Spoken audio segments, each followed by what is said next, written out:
Oi, pessoal, eu espero muito que vocês estejam bem. Hoje a gente vai começar uma aula super legal. A gente vai falar um pouquinho sobre o transformismo de Lamarck, também conhecido como lamarquismo. Então, eu espero que vocês estejam muito ansiosos por essa aula e que vocês aprendam e curtam muito, tá bom? Bom, vou transmitir aqui minha tela para vocês. Bom, então, como eu disse, hoje a gente vai falar um pouquinho sobre o transformismo de Lamarck, sobre as primeiras ideias da evolução das espécies, que, para quem não sabe, o Lamarck foi pioneiro nessa linha de pensamento. E então a gente vai entender um pouquinho como foi as primeiras ideias, como ele organizou essas ideias, e aí a partir de então a gente vai construindo uma sequência de ideias até chegar no argumento científico utilizado hoje em dia, tá bom? Bom, só explicando, essa aula é destinada para o 9º ano e eu sou a professora Isadora Silveira. Bom, vamos começar a aula com algumas questões. A gente tem aqui duas aves e duas espécies de urso. Será que as espécies elas sofrem modificações ao longo do tempo? Ou será que ela é assim desde sempre? Desde que surgiu essa espécie de ave, ela é assim, ela nunca mudou.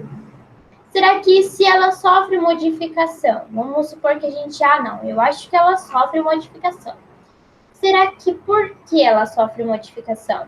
Será que tem a ver com o habitat, o ambiente que ela vive, tem alguma relação com a modificação que ela vai sofrendo ao longo do tempo?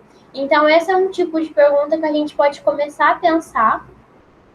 E a partir dessa linha de pensamento, a gente vai construindo os nossos argumentos. Lembrando que nessa parte são argumentos científicos, a gente não vai entrar no caráter pessoal de cada um, a gente só vai apresentar mesmo o que a ciência tem de tão maravilhoso para nos explicar. A gente tem aqui na primeira imagem esse pássaro, o que a gente pode visualizar? Que ele tem um bico bem comprido e tem as perninhas curtas. Agora, essa outra ave aqui já é ao contrário, ela já tem umas pernas maiores e um bico um pouco menor. Será que ela sempre foi assim? Por que que em uma ave que vive em determinado lugar, ela tem essas características e uma ave que vive em um determinado habitat tem esse outro tipo de característica? Por que elas são diferentes? Por que a gente não tem a mesma espécie de pássaros pelo mundo inteiro? Então, são questões que a gente pode, sim, começar a pensar, que muitas vezes a gente não pensa no cotidiano, mas que faz sentido se a gente começa a parar para pensar. Por que a gente tem colorações diferentes? Por que será que esse urso de coloração branca vive no gelo e esse urso de coloração marrom vive na selva? Será que tem alguma coisa a ver com isso? Então, foi esse tipo de pensamento que o Lamarck começou a ter enquanto ele observava as flores, as espécies de flores mesmo da região da França. E aí, com isso, ele foi nessa mesma linha de pensamento para as demais espécies, seja de animais, vegetais, flores e assim sucessivamente. Bom, então, como eu disse, a gente vai entrar hoje no transformismo de Lamarck. No final do século XVIII, comecinho lá do século XIX, alguns naturalistas, entre eles o Lamarck, que a gente vai falar nessa aula, eles começaram através dessa análise que a gente acabou de fazer nas imagens, eles começaram a apresentar algumas ideias, que, de acordo com eles, as espécies elas poderiam se modificar ao longo do tempo. E essa modificação poderia ser tão grande que elas poderiam até se transformar em outras espécies. O importante da gente colocar essa data, né, essa época, é que até então, naquela época, era muito complicado, a gente tinha uma pressão muito grande por parte da igreja, e a teoria que vigorava é o fixismo. E para quem não sabe, o fixismo é a teoria de que todas as espécies sempre foram assim, que Deus criou elas exatamente dessa forma, e elas nunca sofreram nenhum tipo de alteração. E o Lamarck, Lamarck, ele foi um dos pioneiros, né, como eu falei, de começar a pensar nessas perguntas que a gente teve em relação a essas imagens. Eles começaram a pensar nesse tipo de coisa. Então, talvez as espécies não sempre foram assim. Talvez elas sofreram algumas modificações ao longo do tempo. Talvez o habitat que elas estão vai influenciar essas modificações. E o Lamarck, ele foi o pioneiro nessa linha de pensamento. E a gente tem o transformismo. A linha de pensamento dele é conhecida como transformismo de Lamarck, ou mesmo o lamarckismo, tá bom?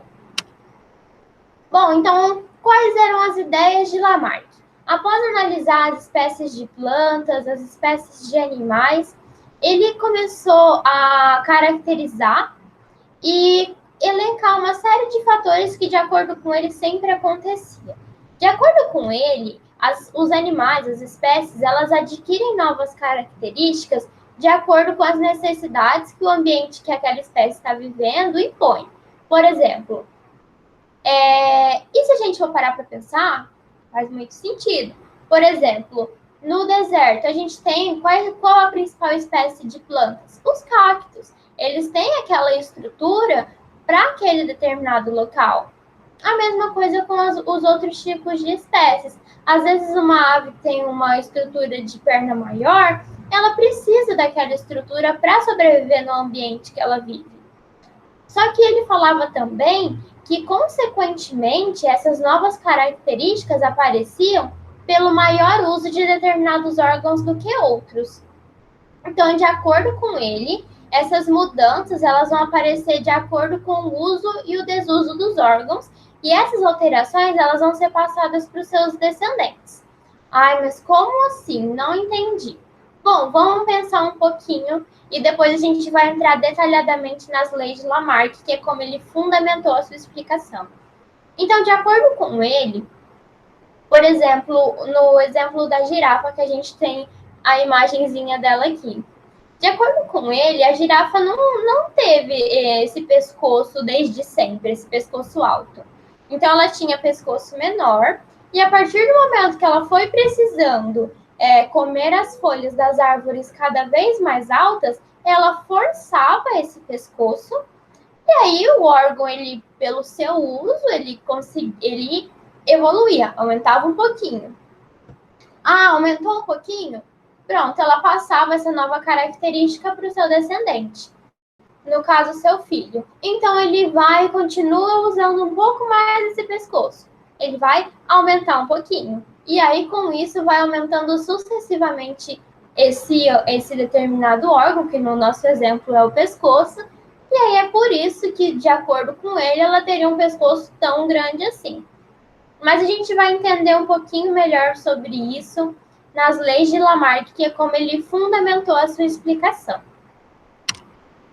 Bom, então aqui a gente tem a primeira lei, que é basicamente isso que eu introduzi para vocês. A lei do uso e o desuso. De acordo com ele, as necessidades que o ambiente impõe para aquela espécie vai levar a que esses seres alterem os seus hábitos, e essas mudanças elas vão alterar os padrões de uso e desuso dos órgãos.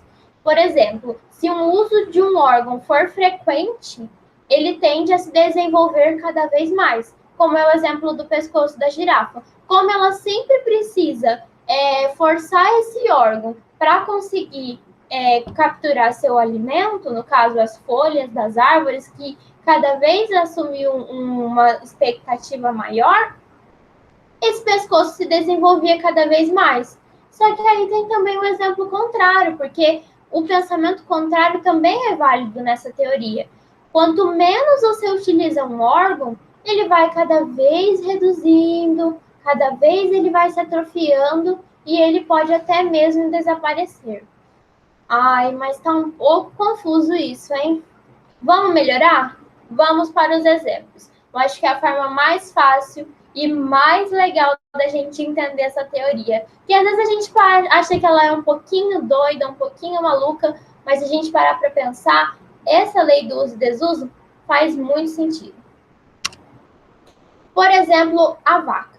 O Lamarck dizia que, de acordo com o ambiente que a vaca vivia, para ela sobreviver às brigas por comida, por alimento e tudo mais, ela foi começando a utilizar uma maneira de se defender, e aí com isso foi crescendo aos poucos o chifre. Então, ela nem sempre teve chifre, e é por isso que a gente tem as vacas com chifre e tem as vacas sem chifre. Por quê? Porque em determinados ambientes ela não precisa dessa disputa por alimento. Ela não precisa brigar, ela não precisa se defender. E é por isso que ela não tem chifre, de acordo com a teoria de Lamarck. O mesmo acontece com os elefantes. Por que, que os elefantes têm essa tromba enorme? De acordo com ele, não é sempre que foi assim.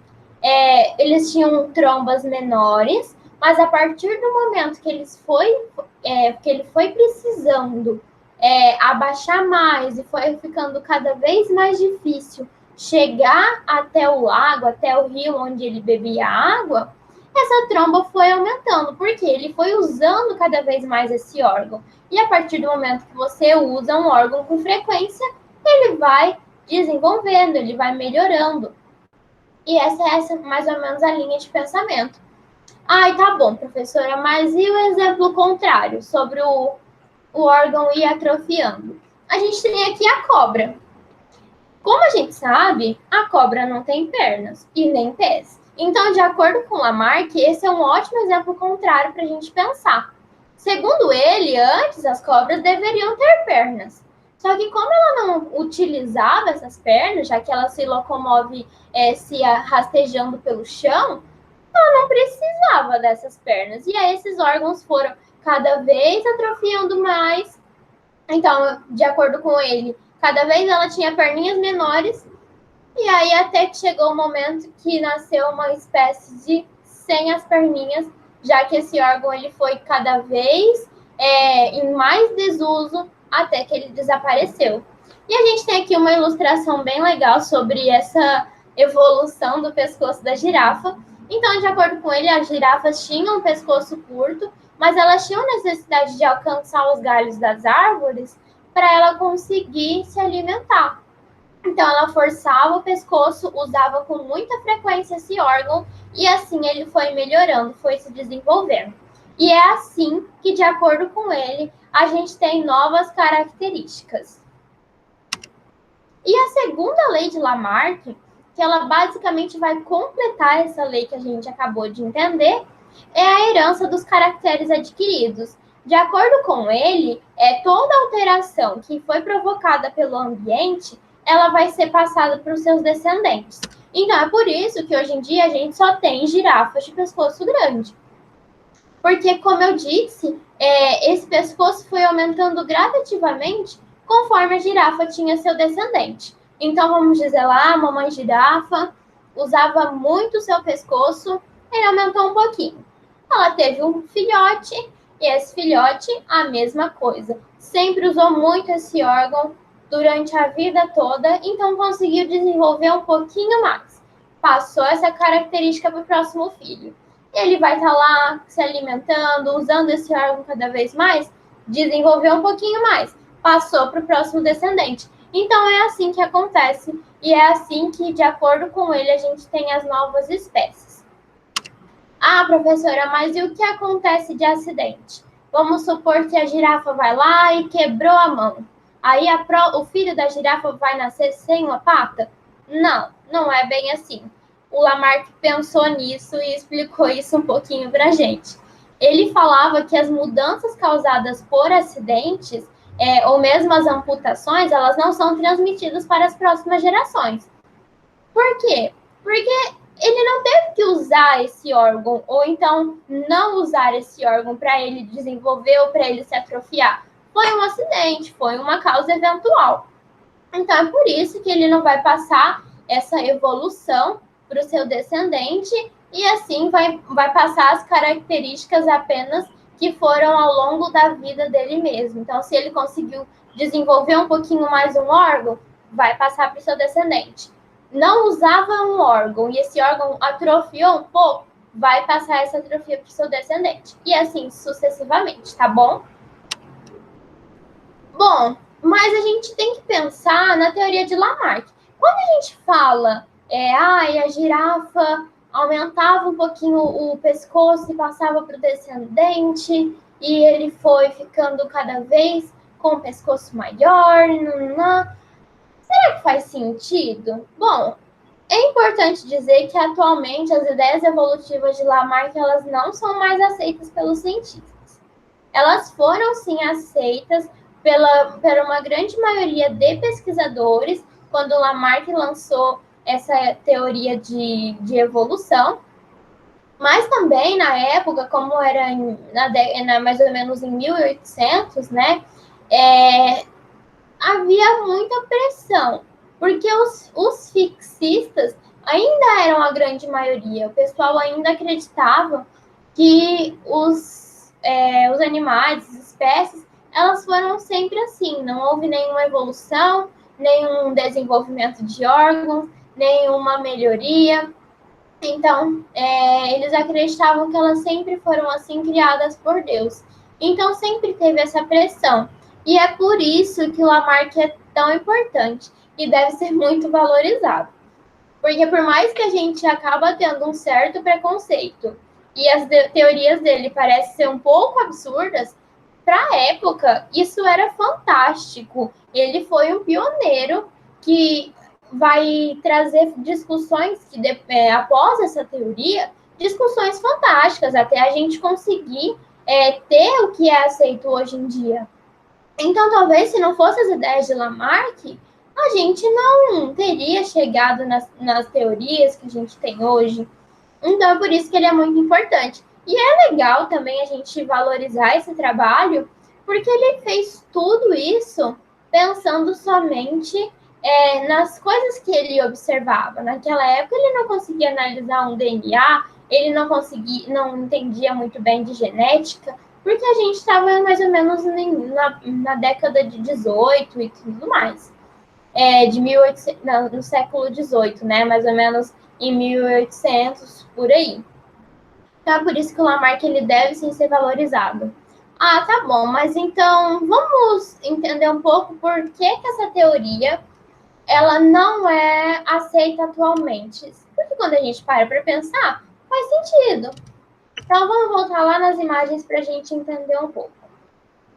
De acordo com ele, como os caracteres adquiridos eles são passados para o descendente, aí a gente tem uma falha muito grande. Por quê? Vamos pensar.